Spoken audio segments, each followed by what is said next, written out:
The library is very important because it's kind of like the center of culture for everybody.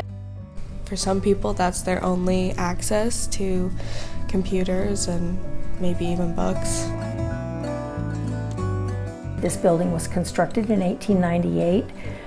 It is the premier treasure of Cedar Key in terms of actual structures that have survived for a long, long time.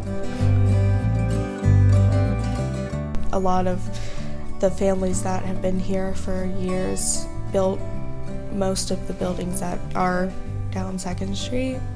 The Schlemmers must have been very entrepreneurial people because they set up a business in this building. They had a rooming house upstairs and they had a warehouse downstairs.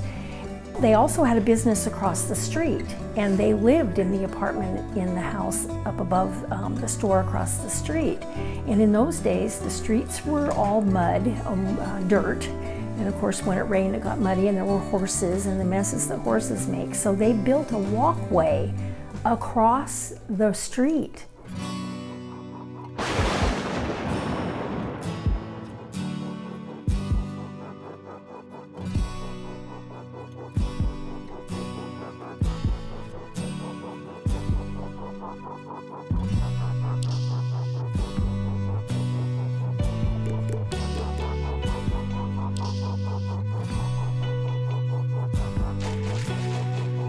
Hurricane was here, there was a lot of damage downtown, and that was hard for them because they had to rebuild all of that back together again, and there was a lot of flooding, if I remember right.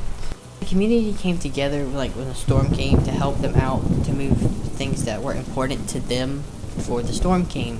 We've evacuated 3 times in the last 2 years, and every time we evacuate, we learn new things. They had to put everything on wheels because of so they could move it out faster. Even our countertops are temporary, and everything is small. We no longer have the big tables that would take 2 or 3 people to move. They also had to replace the floors.